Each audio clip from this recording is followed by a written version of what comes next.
All right, let's talk B2B negotiations. We're diving into a playbook for those really high-stakes deals, breaking down 4 expert moves that are, absolutely battle-tested.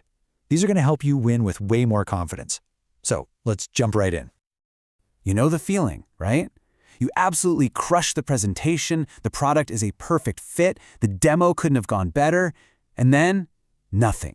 The deal just hits a wall, it stalls, and you're sitting there trying to figure out what on earth went wrong. It's got to be one of the most frustrating things in the B2B world.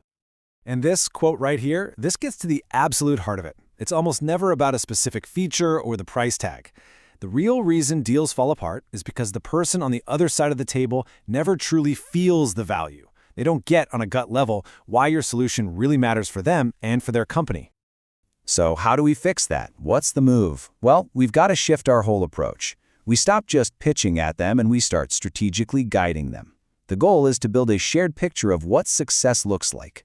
So let's get into the plays that actually make that happen. Okay, move number 1. This comes from master negotiator David Meltzer, and it is all about making your value totally tangible, something they can almost touch and feel. Honestly, this is the foundation. Everything else we're going to talk about is built right on top of this. What's so brilliant about this formula is how it builds a complete story. See, it's not enough just to be credible, right? You also have to create some kind of emotional link. Then, and this is key, you back it up with cold, hard numbers. You quantify the reasons, you quantify the specific impact, and then you quantify the value, the actual ROI. It's like a ladder of persuasion, and you've got to climb every single rung. That all sounds great in theory, but what does it actually look like in the real world? Let's take a look. Imagine you're selling a really complex health tech platform to a room full of hospital CIOs. And wow, what a difference. This shows the shift perfectly. The before pitch is all about your product and its features. The after is all about their problems and the real measurable outcomes you can deliver. You're not selling software anymore. You're selling less burnout for their doctors and faster care for their patients. It's a completely different conversation. And the result of that one simple change in language? Get this, a massive 38% lift in demo conversions in just 2 months. That is the power of making value felt, not just, listing it on a slide. All right, so that's the foundation. Move number 2 builds right on top of that. This one's inspired by legal strategist Trachtman, and it's all about controlling the story using a really powerful technique called framing. Now, it's super important to get this right.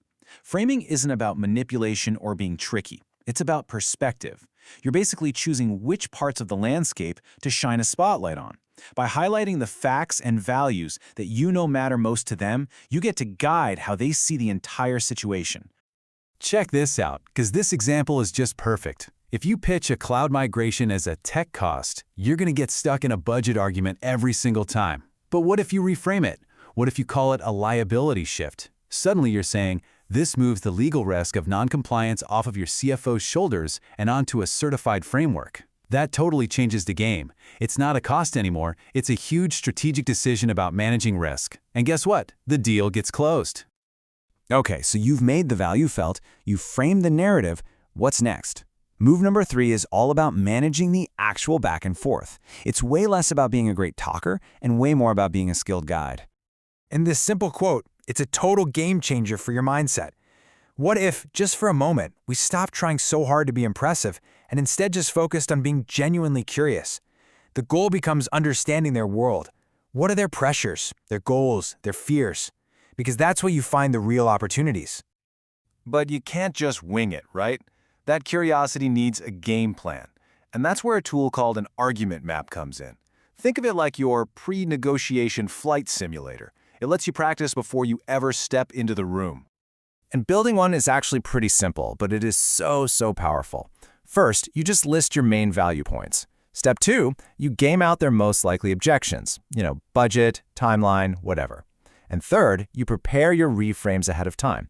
How could you use an analogy or point to a past success to counter their pushback? When you do this work beforehand, you're never caught off guard. See, once you have that map, you're ready. You can stop asking those simple yes or no questions and start asking the ones that really matter. Questions like, who gets the credit when this goes right? Or what's the real risk if we just do nothing? These are designed to dig up the hidden motivations, the internal politics. This is how you find the real fuel to move the deal forward. All right, you did it. You guided the conversation, everyone's on board, you've got an agreement, but hold on! The deal is not done, not even close. Our fourth and final move, inspired by expert Jeanette Neiden, is all about protecting that win and turning it into a real, long-term partnership. And this is a lesson a lot of us have learned the hard way. A vague, poorly defined scope of work, the SOW, is where good deals go to die even after they're signed. It just erodes trust, it creates endless conflict, and it basically ruins all the hard work you did to get there. A bulletproof SOW isn't just a document, it's a shared promise. It has to have specific business and tech goals. It needs a shared definition of success that you build with your client, not just for them. And it absolutely must detail exactly who is responsible for what. In the end, clarity is kindness. And don't think this is just boring paperwork. The impact is absolutely real. Look at this case study for a big platform rollout.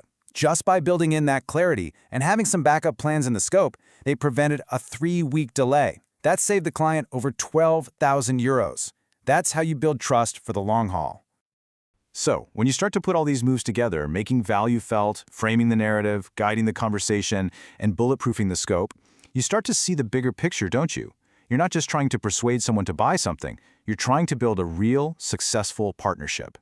So here it is. This is your new playbook. Sell with integrity by making that value felt. Frame the conversation smarter so you're not always working so hard. Lock in those crystal clear scopes. Because when you master these moves, you don't just win a deal, you win trust that pays off for years and years. And that's really the question I want to leave you with. As you walk into your very next negotiation, just ask yourself, what's the real goal here? The answer to that question is going to change not only how you negotiate, but the entire quality of the business you end up winning.